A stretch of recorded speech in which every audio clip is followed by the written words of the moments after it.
ধর তোর বিড়াল নেই এখানেতে।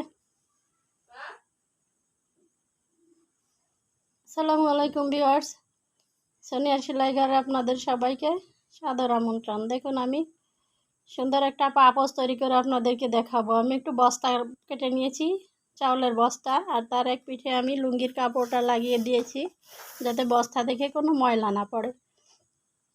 দেখুন আমি ছোট ছোট টুকরো করে কাপড়গুলো কেটে নিয়েছি, মানে লম্বা করে। চওড়া আছে 3 ইঞ্চি আর লম্বা যতটুকু লাগবে তার থেকে বেশি নিয়েছি।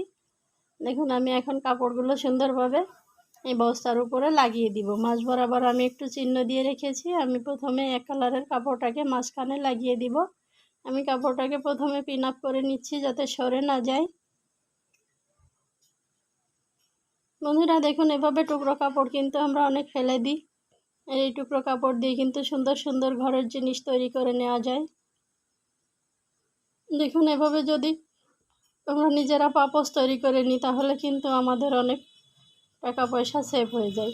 এভাবে দেখুন আমি প্রথমে এক কালারের কাপড়টার উপরে আমি ছাপার কাপড়টা বসিয়ে সুন্দরভাবে সেলাই দিয়ে দিব। ছাপার কাপড়ের উল্টা পিঠটা উপর দিকে থাকবে আর সিধা পিঠটা ওই এক কালারের কাপড়ের উপর বসিয়ে দিব। দিয়ে আমি সেলাইটা দিয়ে দিব। দুইটা কাপড়ই একটু হালকা টেনে রাখতে হবে, তা না হলে কুঁচকে যেতে পারে।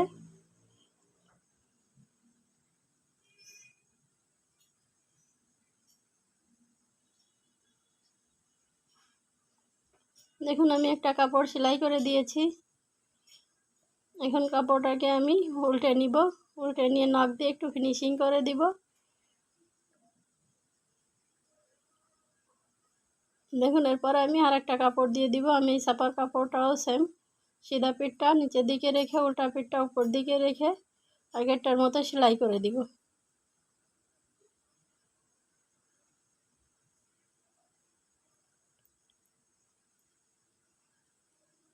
বন্ধুরা যারা আমার চ্যানেলে নতুন আছেন, নতুন দেখছেন আমার ভিডিওগুলো, প্লিজ একটা সাবস্ক্রাইব করে দিবেন, লাইক শেয়ার কমেন্ট করে দিবেন।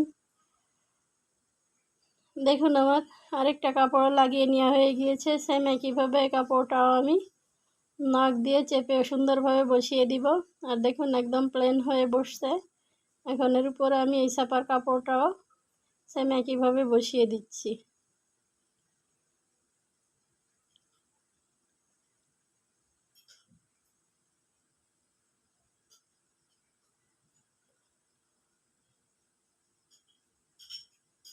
বন্ধুরা দেখুন এভাবে টুকরো কাপড় কিন্তু ফেলে না দিয়ে খুবই সুন্দর সুন্দর জিনিস তৈরি করে নেওয়া যায়। দেখুন এই কাপড়টাও আমি সেম একইভাবে লাগিয়ে নিয়েছি। এখন আমি মুড়িটা ভেঙে আমি নিচের কাপড়টা বস্তার সময় সমান করে এটা কর্নারে একটা সেলাই দিয়ে দিব যাতে কাপড়টা উঁচু হয়ে না থাকে বা সরে না যায়, উল্টে না আসে। তার জন্য আমি এখানে একটা চাপ সেলাই দিয়ে এটা রেখে দিব কাজের সুবিধার জন্য। দেখুন এটাকে আমার সেলাই দেওয়া কমপ্লিট হয়ে গিয়েছে। এখন আমি সেম একইভাবে এই পাশটাও এই একই কাপড়গুলো লাগিয়ে নিব।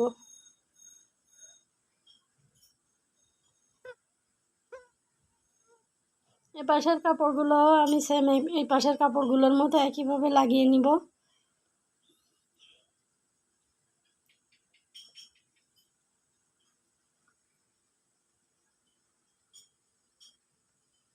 বন্ধুরা দেখুন এই পাপোশগুলো কিন্তু দেখতে খুবই সুন্দর আর খুবই সহজ, এটা কঠিনও না, কিন্তু দেখতে অনেকটা সুন্দর লাগে।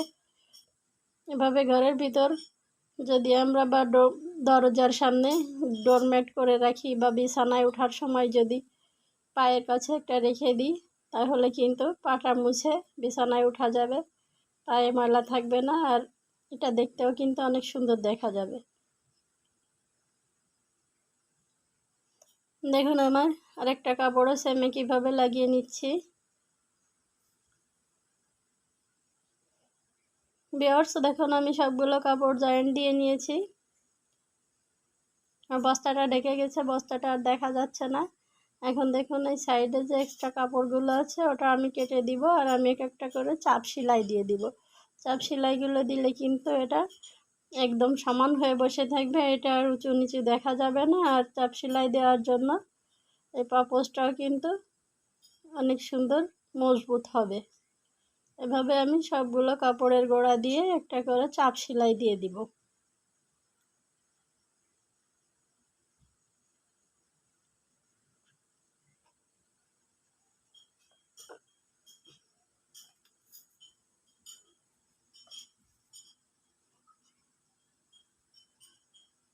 ভিউয়ার্স দেখুন আমি একটা পাশে চাপ সেলাইগুলো দিয়েছি, বাকি পাশটাও দিয়ে নিয়েছি। এখন যে এক্সট্রা সুতা বা কাপড়গুলো আছে সেগুলো আমি সুন্দর করে কেটে নিচ্ছি।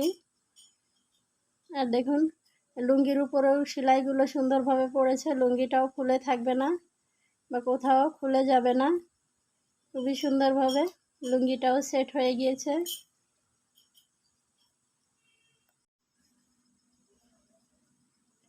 দেখুন আমি এখন চারপাশে একটা পাইপেন দিয়ে দিব। পাইপেনের জন্য আমি আরেকটা ছাপার কাপড় কেটে নিয়েছি 3 ইঞ্চি পরিমাণে। এটা আপনারা যেমন ইচ্ছে তেমন মোটা বা চেকুন রাখতে পারেন। আমি পাইপেনের কাপড়টা নিচ পিঠে রেখে আমি সিধা পিঠ দিয়ে একটা সেলাই দিয়ে দিব।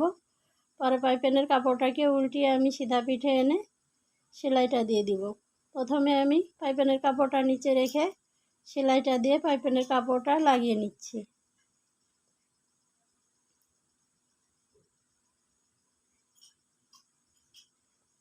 এই কর্নারের মধ্যে যদি এভাবে একটু কুচি দিয়ে নেওয়া হয় তাহলে কিন্তু পরে যখন উল্টিয়ে নিতে হবে কাপড়টা তখন কাপড়টা ভাঁজ হয়ে থাকবে না বা টান পড়বে না।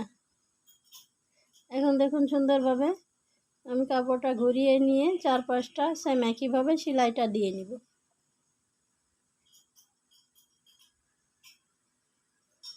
ভিউয়ার্স দেখুন আমি পাইপেনের কাপড়টা লাগিয়ে নিয়েছি। এখন আমি কাপড়টাকে উল্টিয়ে সিধা পিঠে নিয়ে এসে সেলাইটা দিয়ে দিব। আর এখানে আপনারা পাইপেনের কাপড়টা যেমন ইচ্ছে তেমন মোটা বা চিকন রাখতে পারেন। আমি যে 1 ইঞ্চির মতো মোটা রেখেছি। এটা রেখে আমি কাপড়টা ভাঁজ করে সুন্দরভাবে চারিপাশটা সেলাই করে দিব।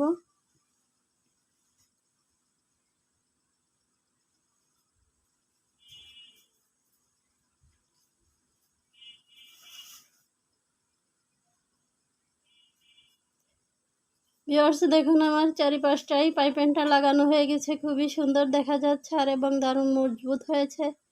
এভাবে টুকরো কাপড় ফেলে না দিয়ে কিন্তু আমরা অনেক সুন্দর সুন্দর পাপোশ তৈরি করে নিতে পারি বা বিভিন্ন ঘরের জিনিসপত্র তৈরি করে নিতে পারি। ভিউয়ার্স দেখুন লুঙ্গির কাপড়টাও সুন্দরভাবে সেলাই হয়ে সেট হয়ে গিয়েছে, এটাও আর কখনো খুলে আসবে না। দেখুন এটা ঘরের ভিতরে রাখলে ঘরেরও সৌন্দর্যটা বেড়ে যাবে। তো বন্ধুরা যারা আমার ভিডিওটি নতুন দেখছেন প্লিজ সাবস্ক্রাইব করে দিবেন।